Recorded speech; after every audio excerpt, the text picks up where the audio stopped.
Hello, everyone. I'm Chris Goodwin with the Mississippi Department of Archives and History. Welcome to this week's History's Lunch program.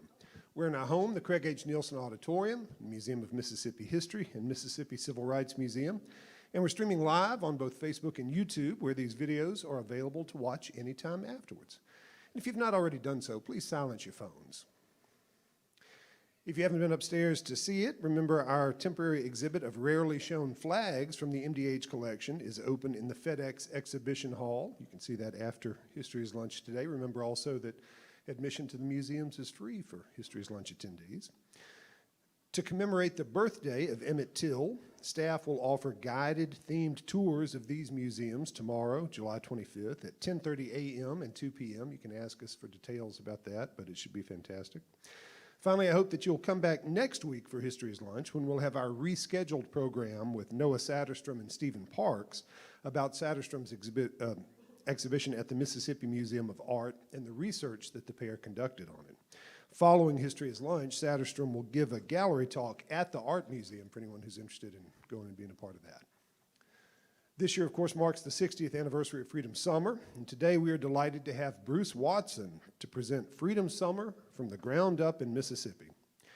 Bruce Watson is the author of 6 books, notably Freedom Summer, The Savage Season That Made Mississippi Burn and Made America a Democracy, which historian Howard Zinn called the best account he had seen of Freedom Summer. Watson's other books include Bread and Roses, Mills, Migrants, and the Struggle for the American Dream, and Sacco and Vanzetti, The Men, the Murders, and the Judgment of Mankind. He earned his BA in journalism from the University of California, Berkeley, and his MA in American history from the University of Massachusetts, Amherst. Watson is a senior editor of American Heritage and writes for the online magazine The Attic. Help me welcome Bruce Watson.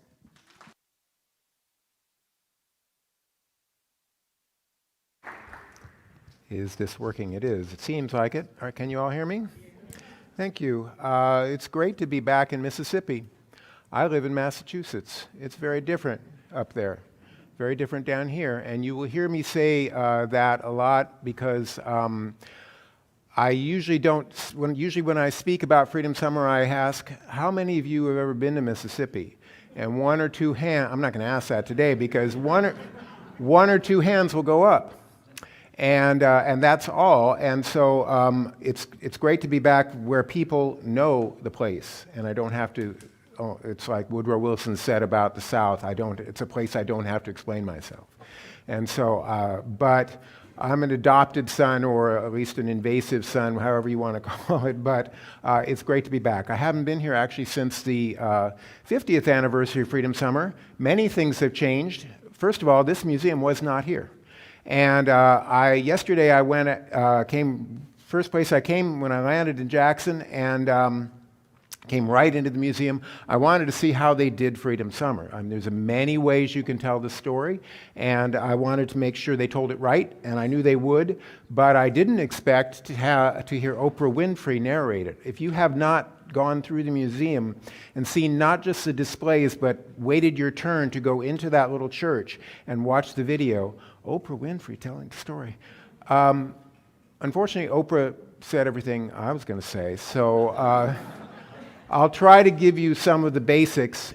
Some of it will be very familiar to you, but this is from the ground up, and so I'm going to talk to you a little bit about how I came here over and over and over, and dug and dug and dug, and how you gather the many, many different strings and stories, some reliable, some apocryphal, and how you put something like this together.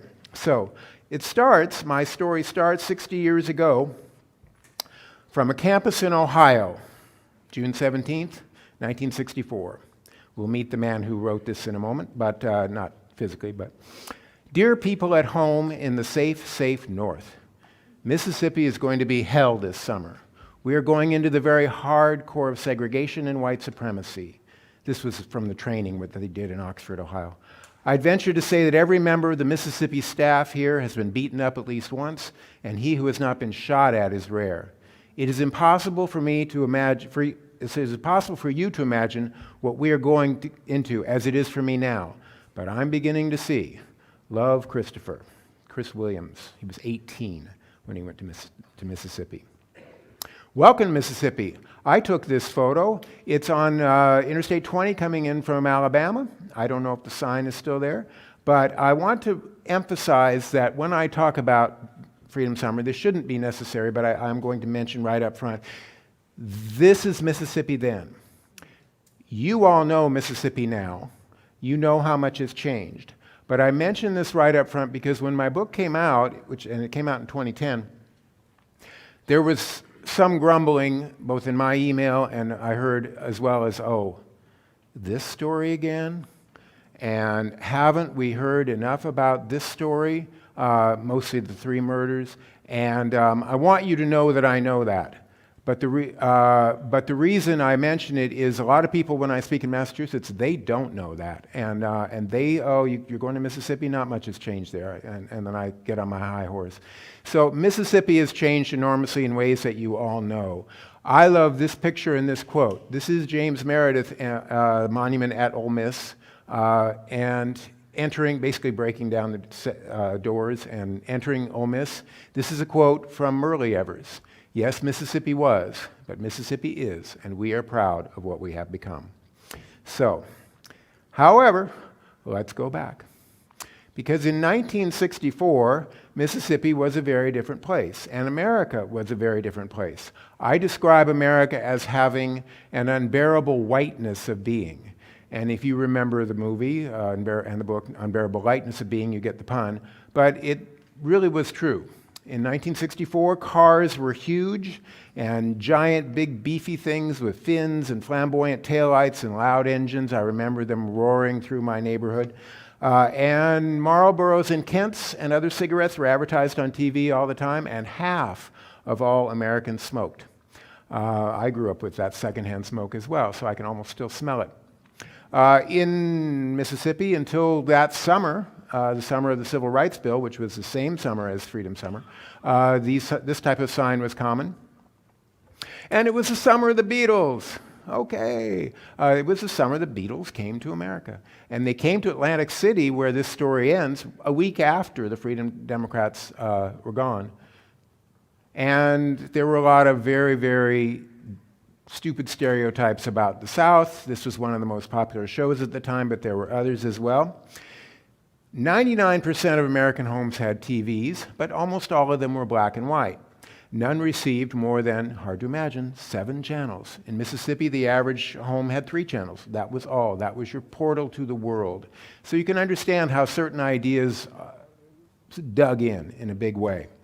Not a single program on TV had any dark faces other than in the most subservient roles. And in the halls of Congress and in city halls all over the nation, all but a few politicians were as white as the ballots that elected them. So it really was an unbearable whiteness of being. Elsewhere in America, the civil rights movement had begun. If you know your civil rights history, you know Rosa Parks, and then 1955, and the sit-ins in 1960, and the Freedom Rides, which came to Mississippi in 1961, and the March on Washington in 1963. But Mississippi was the closed society. That term was coined by Ole Miss history professor James Silver. He called it the closed society. Civil rights was not happening in Mississippi. There were all sorts of efforts, all sorts of boycotts and marches, etc., but it was really stalled. This is from Walker Percy, renowned Mississippi novelist.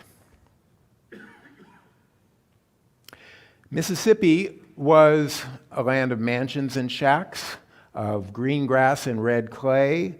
It was a place of beauty contests and football, and not much was changing. And you could still see, this looks like it must have been taken in 1870, but it was probably from the 50s.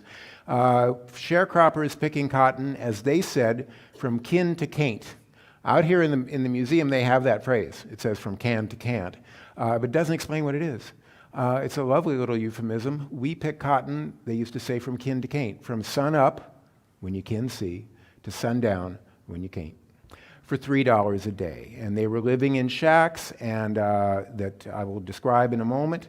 In addition, Mississippi had You know this man and this boy, I'm sorry, and his mother. Mississippi had this legacy on its conscience. It's only been about 9 years at that point since the Emmett Till murder and trial. And just 7% of black people in Mississippi could vote, just 7%. Elsewhere in the South, it was between 30 and 40 to 50%. But in Mississippi, it was just 7%. And the powers that be were determined to keep it that way. And so when the civil rights movement came to Mississippi, it stalled. And you had the Ole Miss riots in 1962 when James Meredith successfully integrated the university, but after a night of rioting with 2 people killed, you had Medgar Evers gunned down in his front yard or on his driveway here in Jackson in 1963. There were drive-by shootings. There were people disappearing, men disappearing. It was an extremely fraught time. And this was the governor of Mississippi at that time, Ross Barnett.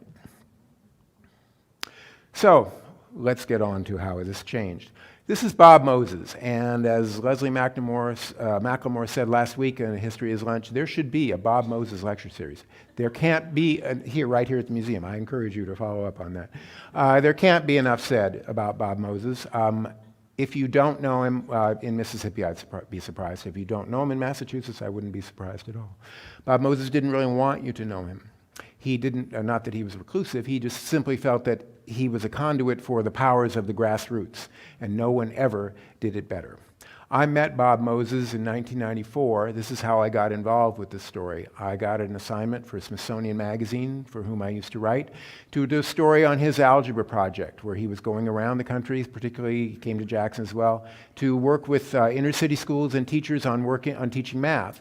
Bob Moses was a math whiz in ways that we can't even imagine. He'd been a math teacher before he came south. At a private school, he had studied mathematical philosophy, which I couldn't even explain to you, at Harvard before he had to leave to go care for his father. So he was teaching, working on the algebra project, and I met him in Brooklyn, and the most celebrated, or second or third most celebrated man in civil rights history walks up to me very slowly, sticks his hand and says, "Hello, I'm Bob." And he invited me down to Jackson to do a story, and I came to Jackson and I went to and watched him do work with teachers during the day. There were very hands-on activities. The algebra project is still out there, still doing it. And then he said to me, I'm going up to Indianola into the Delta this afternoon, would you like to go with me? And I'm traveling through the Mississippi Delta with Bob Moses driving, and he's pointing out places, well, over here was Yazoo City, that was too dangerous for us to even organize, and over there is where we drove a car, someone fell asleep at the wheel. He's telling all these wonderful stories. I called my wife and said, I'm traveling through Mississippi with Bob Moses. Anyway, I never forgot it.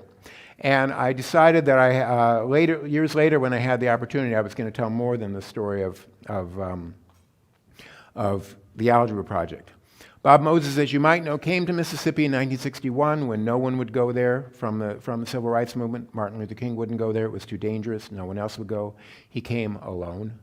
He went down to Macomb in the deepest part of Mississippi, deepest part of the Deep South, and he began walking door to door and asking people to volunteer to go to the courthouse and vote. That was an extremely risky proposition, and he didn't get a lot of takers. But it began, just one man became the seed of a movement that really made America a democracy, as I say. He was beaten. He was leading people to the courthouse in Liberty. You cannot make these names up. In Liberty, Mississippi, and he was beaten. Man jumped on him and beat it on his head, blood gushing down his forehead and onto his shirt. He led the terrified people into the courthouse to register. They prosecuted him. He pressed charges. He called, they gave him one phone call, and he called the Department of Justice, collect, and said, I would like to report on violations of civil rights here in Emmett County. People are looking at him like, and when he was finally released, a huge white sheriff walked up to him and said, boy, are you sure you know what you're about? Moses continued for 3 years, but it wasn't really working. He went on up to a man he'd worked with, Herbert Lee, who had agreed to drive him around, was gunned down, and nobody ever went to trial. Or he went to trial, but he was acquitted. And so Moses left Macomb and went up into the Delta to Greenwood. And there the movement really began to gel. But again, they felt it wasn't working. Things just weren't happening. And so Moses said, and I'm going to just read from my book here, what if, this is the summer, late fall really of '63, what if instead of Mississippi's black folks struggling in isolation, hundreds of college students from all across the country came pouring into the state? Wouldn't America pay attention then? And what if, along with registration drives, these volunteers staffed freedom schools, teaching black kids what their separate but equal schools would never teach? Black history, black literature, the root causes of poverty. What if, in the spirit of America's new Peace Corps, which was brand new then, a couple years old, this domestic Peace Corps set up freedom houses all over Mississippi with libraries and daycares and evening classes in literacy and voting rights? This is John Lewis, 24 years old then, who was the chairman of the Student Nonviolent Coordinating Committee. He said, before the Negro people get the right to vote, they will have to be a massive confrontation, and it will probably come this summer. We are going to Mississippi in full force. Mississippi was panicked. Here in Jackson, the chief of police got himself an armored tank. You might have seen in various videos, they show police coming out with their guns ready, piling in the tank. They readied the fairgrounds over here with cages ready to hold hundreds of prisoners. They really thought it was going to be a nightmare. They called it an invasion. This, of course, if you know your history, and I'm sure you do here, this was Reconstruction all over again. This was the North coming into the South. Now, 100 years had passed, but that can be condensed, and history has a funny way of condensing time. So this was Mississippi's worst nightmare. And they were ready. People were really, really terrified. This is it. The mayor of Jackson, Alan Thompson, said, they're not bluffing, and we're not bluffing. We're going to be ready for them. They won't have a chance. There were rumors of 30,000 people. There was a lot of fake news and rumors going on. 30,000 people. People stockpiled guns and dynamite. Meanwhile, up in Ohio, the first volunteers gathered in the second week of June at a place called, it was then called the Western College for Women. Now it's called Miami University of Ohio in Oxford. The 700 volunteers were from all across America. There were about half from prestigious colleges, Harvard, Yale, Oberlin, Berkeley. 60% were male, 90% were white. I can't imagine how any African American was talked into going to Mississippi after the stories they might have heard from the Great Migration. But above all, they were true believers in American ideals. This was right after 7 months after John F. Kennedy's assassination. Many people wrote in their applications, we want to honor his memory, we want to do something for the country. So this was perhaps the most idealistic generation you can imagine. And so they all came down to Mississippi, and there was an amazing clash of cultures on the first day, because when the volunteers came in, you see pictures of them, they're carrying their guitars, and they've got they're ready for their adventure in Mississippi. They're going to save Mississippi maybe, or whatever they think. And they were met by SNCC workers. I use SNCC for Student Nonviolent Coordinating Committee, who came up from Mississippi, including Moses and Stokely Carmichael and many others. They were mostly wearing bib overalls, which they wore to fit in with the sharecroppers they were working with.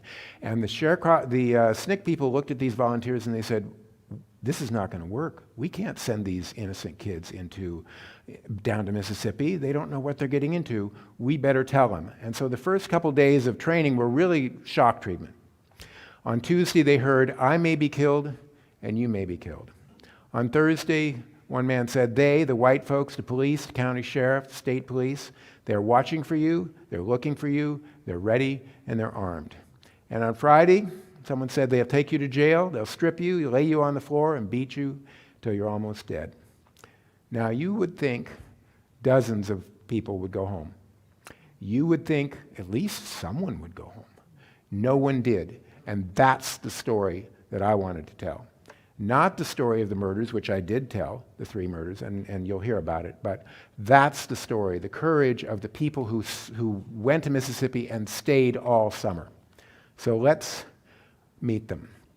Freedom Summer, this is a beautiful picture, just about to get on the bus in Ohio, the first group of teachers ready to go. That's Casey Hayden, next to the woman with glasses, if you know that name, Jim Cates, who's been around, this woman, Pam, something, I'm trying to remember. Anyway, freedom songs at all times, and everybody's boarding the buses. The buses leave, they stop in Cincinnati, they head on down, they cross into the South, everybody's singing songs. They go deeper and deeper into the South. Just about sunset, they crossed into Mississippi, or actually I think it was later, I think it was towards midnight. They crossed into Mississippi, there was a sign, "Welcome to Mississippi," and the singing stopped. They could not get away with it now. They were there, whether they liked it or not. The Mississippi Highway Patrol was waiting right across the border. Mississippi had a state sovereignty commission at that time, which was really sort of a KGB and spy agency all in one. It was funded by the state, and they had infiltrators everywhere. They had infiltrators in Ohio reporting back what was going on. They knew when they were coming. And so when the sun came up, the most amazing thing happened. I took this picture in Itabena. There really is a place, a Freedom Street. And I want to read to you a little bit, not too much, but just from my book about the first morning, because the first morning of Freedom Summer, I think it was one of the most remarkable days in American history. Let me just read to you about it. Sunday, June 21st, 1964. Meanwhile, across Mississippi, a century of Jim Crow began its long, slow thaw. For this one day, at least until sunset, a sense of wonder drowned all sense of foreboding. Host families, remember they were all, the white community was going to have nothing to do with any of the quote-unquote invaders, so they all stayed where they should have, on the black side of town. Host families took volunteers around the quarters, showing them off like prized possessions. "Have you seen my girls yet?" Old women stopped young girls and touched their skin, calling them skinny or pretty. Children fingered their hair. Hands waved from porches. Smiling faces leaned out windows. Everywhere volunteers walked on that sultry afternoon, down dirt roads leading deeper into labyrinths of shacks, along dust-deviled streets teeming with children, past stoop-shouldered old men sitting and staring, they noticed themselves being noticed. Strangers came out to greet them, careful to say yes, sir, and no, sir. They were unfettered in their gratitude. "We're mighty glad the good Lord sent you to us. It's a right fine Christian thing, a fine thing you've all come here." Children ran to the newcomers, asking their names, or stood shyly in the background, whispering behind cupped hands, "There they is." And from every soul crushed into the Mississippi soil, the same feeling emerged. "I've waited 80 years for you to come," the gray-haired son of a slave told one volunteer. Pressing $1 into the white hand, he said, "I just have to give you this little bit to let you all know how much we appreciate your coming. I pray for your safety every night, son. God bless you all." They had been told to expect the worst: beatings, blackjacks, shotguns. But none of the horror stories in Ohio prepared them for this. Along with swarms of well-wishers, sounds swirled all around them. The drone of insects, the rumble of passing trains, a baby's cry from a shack that looked empty and abandoned. Sights from a distant past surprised them. Washed-out ads for Camels and Lucky Strikes painted on splintering wood, women bent over washboards, laundry on a line. They were charmed by the folk art of poor folk desperate for finery. Ornate hubcaps were nailed to walls. Blue milk of magnesia bottles hung glittering from trees. Rotting porches were graced with pink geraniums and rusted tin cans. This new world also attacked their skin. Mosquito bites were nothing new, but what were these things called? Chiggers. Why couldn't you even see them? How could anything itch so much? And if the sun was this mean in June, what oven temperatures awaited in July? What furnace would fire up come August? But despite the heat, the bugs, the swarm of sounds, nothing startled the volunteers as much as the destitution all around them. Raised in the affluent society, you might remember that was a book of the time, popular book, where poverty had supposedly been conquered, they walked that day into its shadows. Most were appalled and some were enraged. Where was the pavement, the plumbing, the streetlights? Their hosts with their modest two-bedroom homes were rich compared to those living in shacks down the gravel road and around the corner. "There are people here without food and clothing," one volunteer wrote home. "Kids that eat a bit of bread for breakfast, chicken necks for dinner. Kids that don't have clothes to go to school in. Old people and young people chop cotton from sunup till sundown for $3 a day. They come home exhausted. It's not enough to feed their family on. It's gone before they earn it. Many children running to greet the volunteers had open sores on their limbs. In the doorways of the more desperate shacks, some infants were too weak, too bloated to run at all. For every smiling face, another in some distant porch was vacant, broken, defeated. On the newcomers' walk past homes, one wrote, "I could kick down my feet in a small hammer." This was America, many had to remind themselves. This was, one wrote, the most appalling example of deprivation ever seen. Against these odds, what could one volunteer or 1,000 hope to accomplish? And yet they were in Mississippi now. They had nothing else to do but try. That was the morning. In the evening, 3 men went out from Neshoba County, from Meridian, to investigate a church burning. And you know their names, but I'll tell you a little bit about them. That was the same day, just that afternoon. Andrew Goodman was from New York. He grew up in a very idealistic family. When his father asked him why he wanted to go to Mississippi, Goodman poured out, because this is the most important thing in the country. If someone says he cares about people, how can he not be concerned about this? His parents were horrified, as were many parents, when their children said they were going to go to Mississippi. You had to be 21 or else have your parents' permission. Most were over 21. But the Goodmans felt they'd raised their son with these ideals, they couldn't deny it.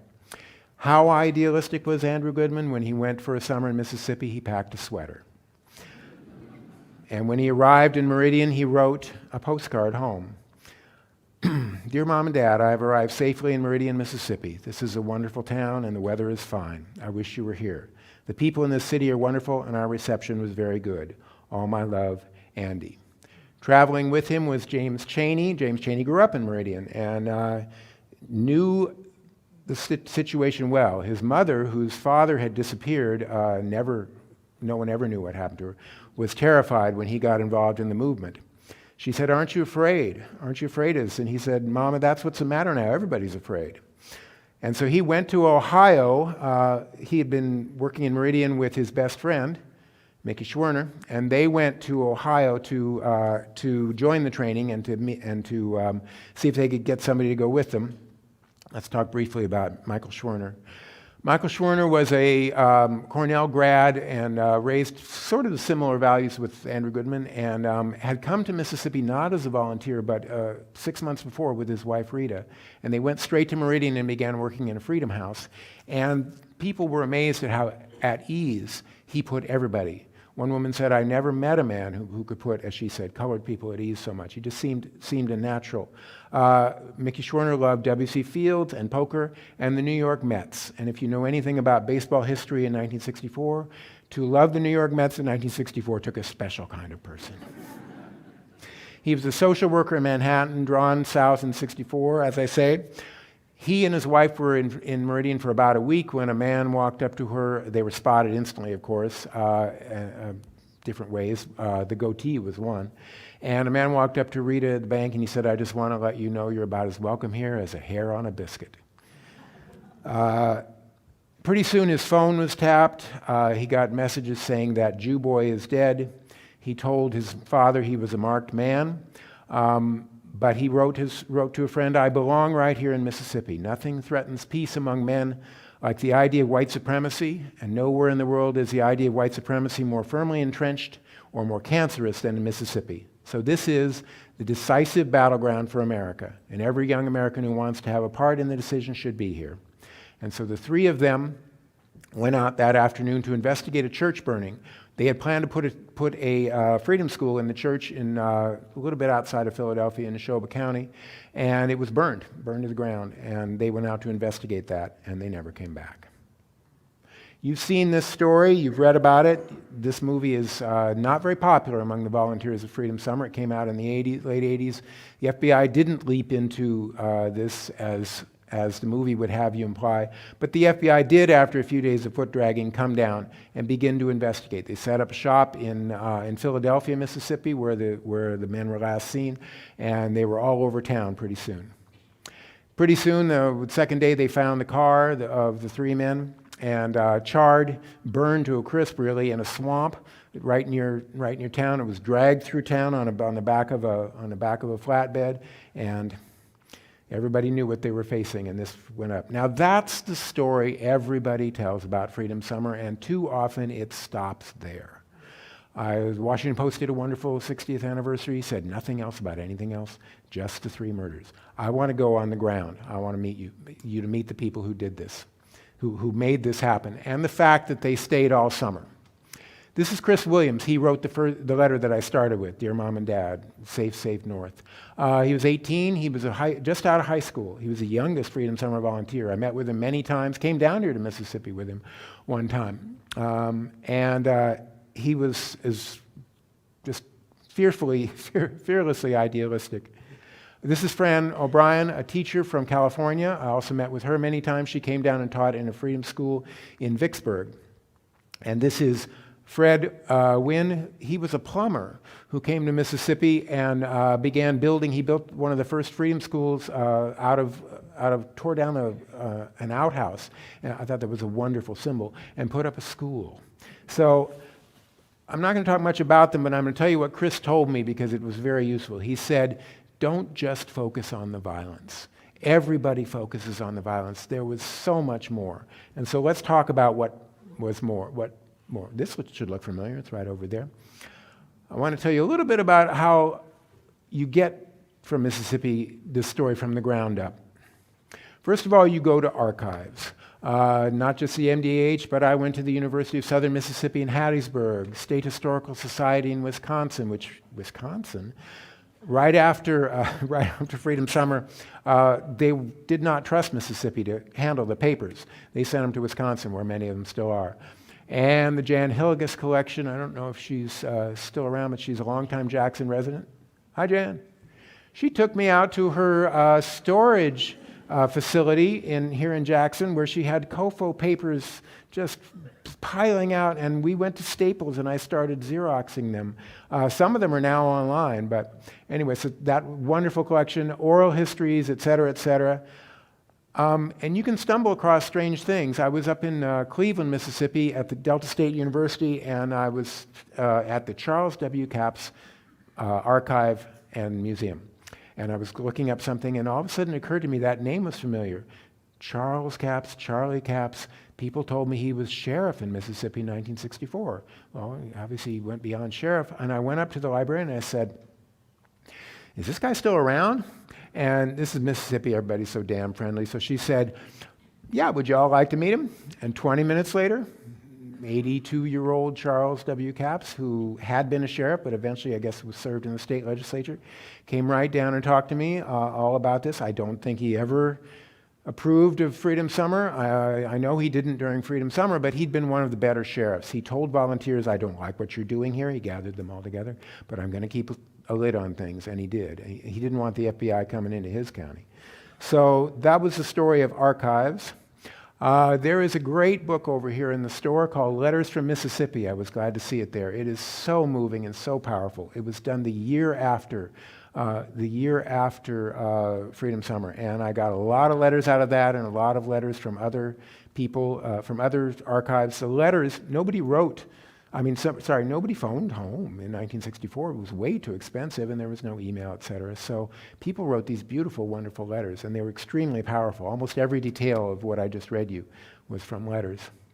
And of course, there have been a few books about this. But again, most of them, We Are Not Afraid, and some of the others, focus mainly on the murders. So I read all the books, and I got the field reports. SNCC, being the future graduate students that they all were, they went out and got what they call a wide area transmission service, which is called a Watts line. And that gave you unlimited calling over an area. And they got it for Mississippi, and so every office all around Mississippi would call in on the hour, or at least once a day, to say what was going on. And people would sit there and type it up. This is mostly what I got from Jan Hilligus. And it just opened up the entire summer. You saw how much violence there was, town by town, but you could also see they're having a baseball game in Cleveland. They're doing something else over there. So that was extremely valuable. Here's another page. You can see all this Philadelphia. I don't know what Minneapolis is doing there. This is Philadelphia, Mississippi, Jackson. names, dates, times. It was absolutely amazing. And interviews. I had never done a book with people where people were still alive. Most of my other books took place a while back, and I was a little intimidated that all these people were going to be around and sort of looking over my shoulder. So I interviewed as many people as I could, but I found out pretty early on that human memory is an iffy thing. Everybody who's been through something this dramatic always tells the story and tells it again, and they develop pretty soon. Most of us do a 10-minute version, maybe a 5-minute version, a 15-minute version, and those stories get told over and over again, but they aren't always inclusive. Very early on, I talked to a volunteer and I said, "Where were you when Martin Luther King came to Mississippi?" And she said, "Martin Luther King came to Mississippi?" And I realized they were each in one place. I get the chance, if I talk to all of them, to be in every place. So that helped. And this is just a partial list of the people I talked to, including a congressman, Barney Frank. He was a volunteer. And Julius Lester, some of you might know, was a black scholar. And Richard Bamer, if you're old enough, or if you've ever seen the original West Side Story, Richard Bamer plays Tony. And I looked at that and I thought, I remember that name. My sister used to play that album. Can't be the same Richard Bamer. Well, it was. He was an actor. I talked to him. He was an actor. He said, "I was always complaining," and my agent said, "Why don't you just go do something?" So I went to Mississippi. He was, if you ever see footage of freedom schools, Richard Bamer brought a camera, and he brought a black and white camera, and almost all of those are taken by Richard Bamer. And mostly, I hit the road. I went all over Mississippi, even places where there were not volunteers. I went up to Clarksdale, and I went over to Oxford, which I'm a big Faulkner fan, so that was great. I went all the way down to, Natchez, of course, even down to Woodville. I went over to Macomb, down to the Gulf and Biloxi, up over here, Meridian several times, Philadelphia. About the only place I never went was Tupelo, so I do have to get there. And the most important thing was, because I wanted to know what it felt like. Wherever I drove, I would roll the window down and never use air conditioning. Because in 1964, there really was no air conditioning. And if you've ever driven around in that kind of heat all day, you start to get pretty edgy yourself, I'll tell you. And I would put Sun House on the CD and drive all over, and I really got to know the back parts of Mississippi. So that's pretty much the way the story came together. Let's get to the rest of the story. The work continues. Freedom schools are absolutely amazing. All you teachers, please teach like they taught in the freedom schools. There were 36 schools. Remember, Bob Moses was a teacher before he came south. They expected about 1,000 students. They got 2,000. This is in the summer, when words freedom and school usually don't go together in the same sentence. And they not only taught in revolutionary and very hands-on, unique ways, but they taught subjects that no one would ever teach in a black school with the school board breathing down their neck. They taught black literature. Many of the students said, "We didn't even know there was such a thing as black literature." They'd never heard of Langston Hughes. They'd never heard of Richard Wright. These two and others were extremely popular in the freedom schools. They were taught to question, be creative, and experiment. And one teacher wrote, "Dear Mom and Dad," again, I think this is from the Letters from Mississippi, "the atmosphere in class is unbelievable. It's what every teacher dreams about, real, honest enthusiasm and desire to learn anything and everything. The girls come to the class of their own free will. They respond to everything that is said. They're excited about learning. They drain me of everything I have to offer so that I go home at night completely exhausted, but very happy." And by the way, many freedom schools had their own newspapers. And in those days, you didn't just pump it out on the computer. You had to actually do line drawings on a ditto and a mimeograph machine, and they were just delightful to read. They're all on file somewhere. And the work continues. Here's a picture from freedom schools. On front porches, going door to door to door to door, sitting down, talking. The idea was simply to flood the area with all different towns and get as many people as they could to come to the courthouse for Freedom Day. It was very risky, and if only 1 out of 100 came, they could still send enough people to different doors to get people to go. And in cotton fields. And part of it was just being in Mississippi. Remember this man, you're going to see him in a minute. Just living on the black side of town and showing people you cared. Finally, we come to the Mississippi Freedom Democrats. One volunteer watched their convention in Jackson and said, "This is the stuff democracy is made of." And it was a group of, remember, the Mississippi sent an all-white delegation to the coronation, really, of LBJ in 1964 in Atlantic City. Everybody knew it would be LBJ. Mississippi's delegation was all white. Bob Moses and others all summer were working on a parallel election, a parallel party, Mississippi Freedom Democratic Party. It was made up of sharecroppers and barbers and teachers and just ordinary folks. And they went to they went to Atlantic City on buses, and they got to Atlantic City and they spoke.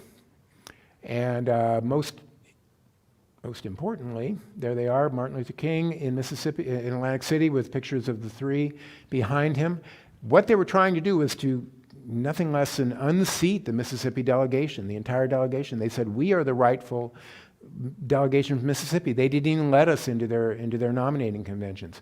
It was a big kerfluffle, so to speak. LBJ almost resigned. He actually told his wife, Lady Bird, I can't do this anymore, I'm going to resign. She talked him out of it. This was the nature. He sort of knew that they deserved to be the rightful delegation, but you might have heard the name Dixiecrats from 1948, when 5 southern states walked out of the Democrat convention over this very issue. And so he didn't want that to happen, and so they didn't get seated. I won't ruin the story, but the best part of the story is this. This is Fannie Lou Hamer. You all know her. This is her amazing speech before the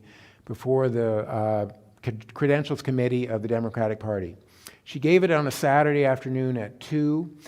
She said she felt like she was speaking from the mountaintop. 2 minutes in, LBJ saw what was going on, and he called a press conference to announce that it was 9 months ago on that date that he had taken office after the assassination. So as Taylor Branch said, he called a press conference about a 9-month anniversary. The whole point was to get her off the air.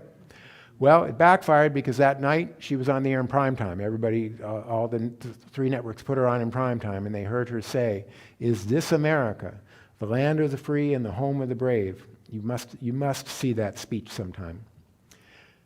Well, by August, some volunteers were tired, burnt out, itching to go home, but others were begging to stay on past summer. I love this letter from a woman named Ellen Lake. "I have been here nearly 2 months. I know dear Mom and Dad, by the way. I have been here nearly 2 months. I know the drudgery, the dangers, and the disappointments. I know what it's like to eat meatless dinners, to be so exhausted you feel as though you will drop, to have 5 people show up at a meeting to which 20 should have come. But I also know what it's like to sing 'We Shall Overcome' with 200 others till you feel the roof will explode off the church.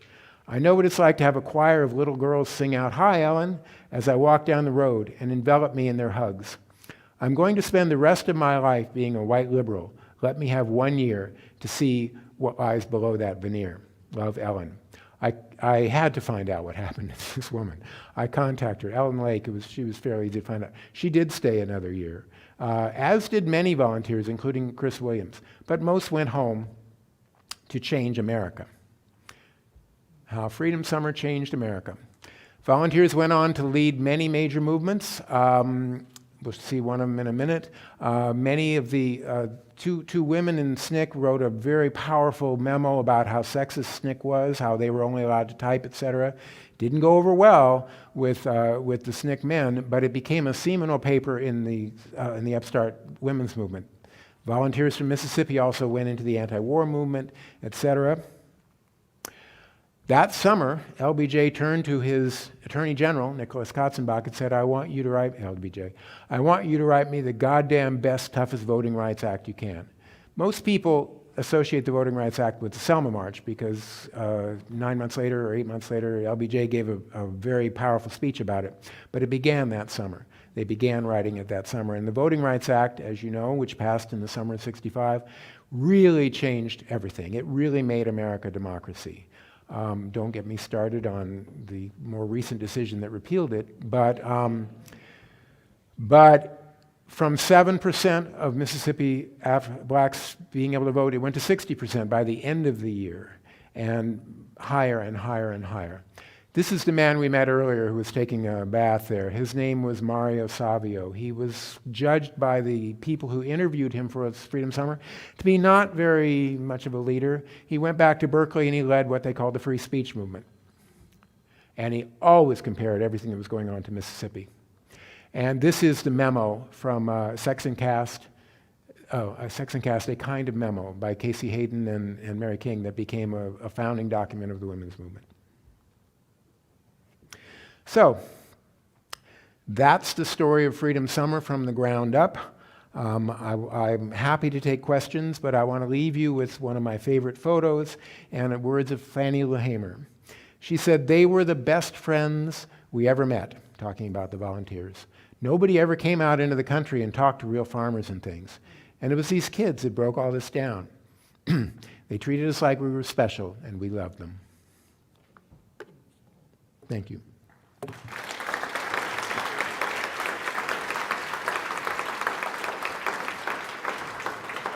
If anyone has a question, raise your hand. We'll bring the microphone to you. I really enjoyed your presentation. Thank you. It's excellent, but you mentioned that it was like Reconstruction all over again with Freedom Summer, and yet, would you see it as being, we had the original Reconstruction after the Civil War, 12 years later or so it's dead, and kind of the same thing happened. I mean, it's like the country will go through a racial reckoning maybe every century and decide that it's time to change, and then it goes back to what it was. Oh, you want me? You want me to comment on that? Yes, it was a nightmare. It was, when I say it was Reconstruction, it wasn't. This was not. Freedom Summer was not perceived as the actual Reconstruction, as W.B. Du Bois would write about it, or others are coming to understand it now. But it was a repeat of what had become the myth about Reconstruction, that everything was horrible under Reconstruction, that there was all sorts of rape and pillage and just the worst lies. That was commonly believed, not just in the South, right up until Freedom Summer. I wrote this book in 2008 and 2009. It came out in 2010. It ends with the election of Barack Obama. I was here during the time that the first primaries in South Carolina and elsewhere. I saw all of that happening. I talked to John Lewis, who came here to speak about Barack Obama, and said without Freedom Summer there would be no Barack Obama. And on inauguration day, I thought I was going to get to go to Mississippi again, but I decided I could only be in one place at one time. So I simply went over every newspaper I could find from Mississippi and read and told stories about that day. But that was that day. Everybody, I think, knew that it wasn't going to be, that this was a high point, but I think I'm not the only one who didn't anticipate the magnitude of the backlash that has come ever since. Certainly we didn't anticipate the end of the Voting Rights Act, or the repeal of the Voting Rights Act, or gutting of it, basically. And we're seeing some of the same problems surface again with voter suppression and other issues. And so, you're right.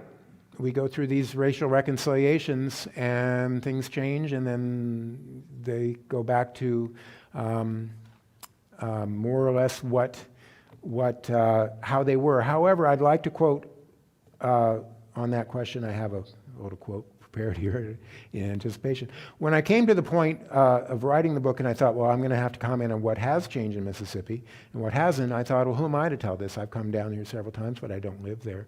And so I went to a lot of people, black and white, and talked to them about the changes that they had seen. And they said various things, mostly that there had been significant change. But my favorite quote was from Harding Carter III, whose father ran the Delta Democrat Times, and Harding Carter was in Jimmy Carter's cabinet. And what he said was, and I think it's still true, although he said it 10 years ago, he said, "The promised land is still far off. Black folks are still on the outside looking in when it comes to jobs, equal education, housing, etc., but that doesn't much distinguish Mississippi from the rest of the country. What did distinguish us Racism, red of fang and claw, in the saddle and riding hard, no longer prevails. And here's, I think, the key. What is in the hearts of individuals is one thing.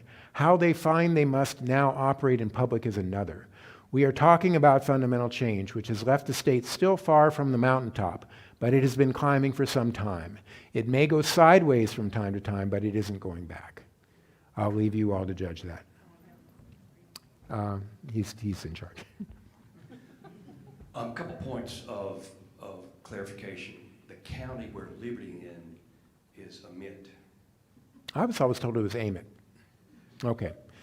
Sorry. Perhaps it's North Mississippi Delta versus South Mississippi. Okay. The town between Indianola and Greenwood is really just one word. It's Itabena. Itabena. Okay. My apologies. It's 2 words. Yeah. Okay. Okay. My apologies. I always thought I've worked on my Mississippi pronunciation, but obviously I still have more to go. No, it's all good. I was born in Greenwood and Okay. raised in Indianola, so. Okay. Are you able to go back to a slide? Yeah, probably. The one with the Barnett quote? Oh, way back. Okay. History is passing before my eyes.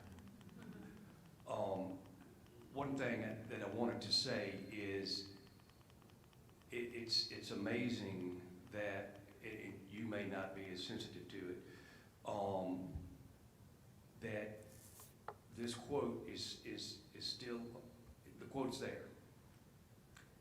And that man's name is still on the reservoir that feeds Metro Jackson its water supply. Mm-hmm. I don't know what can be done, but I would like to ask everyone here to do what they can, and let's get that name off of there yesterday.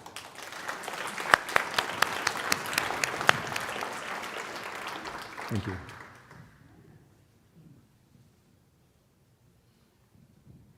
Other questions? Here we go. And to answer the man that was just talking about the reservoir, we actually started a petition to change it to Pearl River Reservoir at one time. It didn't get very far. But anyway, there have been some efforts made. Okay.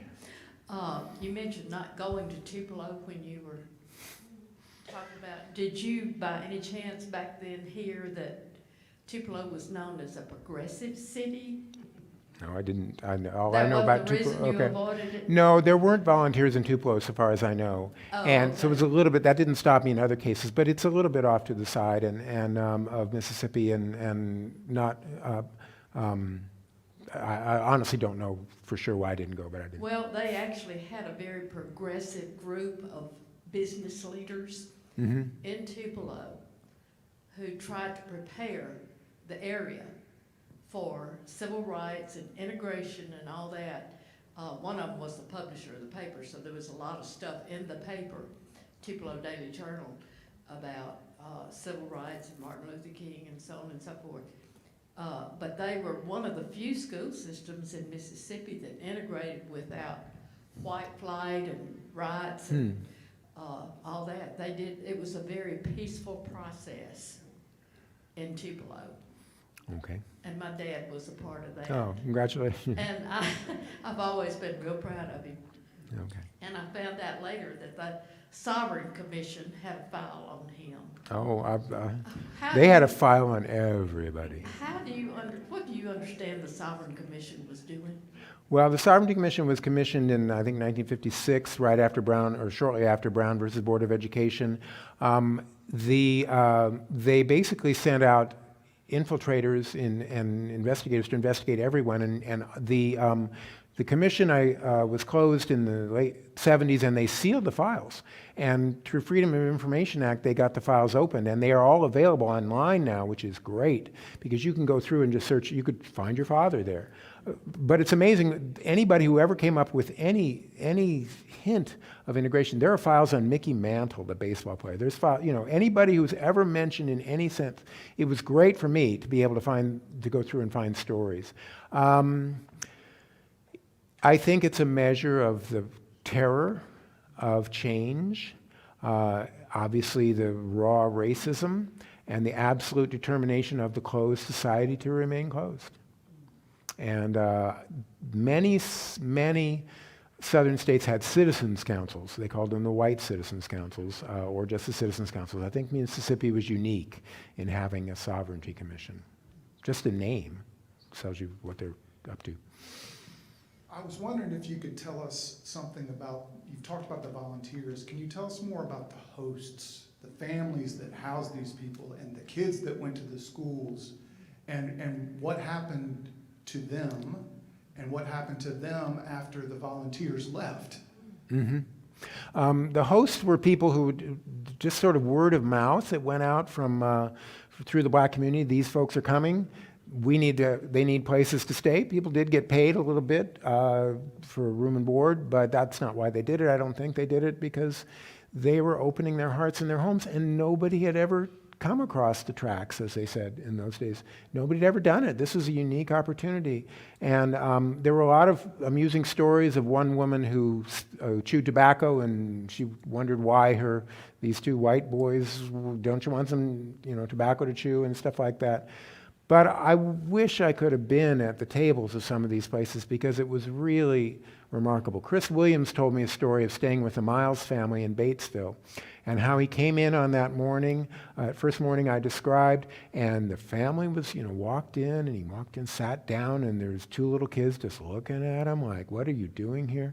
And so that was the type of encounter that was so remarkable. All over Mississippi, but always on the black side of town.